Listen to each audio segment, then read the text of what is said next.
Aren't you coming? Most of treat a rabbi at all. Huh? We don't see why we should pay money to anybody to tell us what we already know. I'm about to turn them off and laugh this man.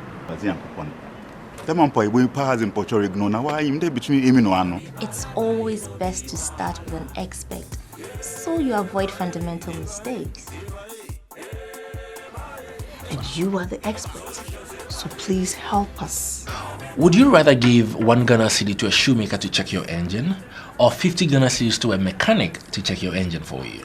I check my engine myself. It's only poor people who talk like that. Am I stupid? Actually, To many, it may seem so. We'll begin tomorrow with a market research to ascertain the readiness of the market for a concept as brilliant as yours. Taxes, licenses, business plan, accounting, labor,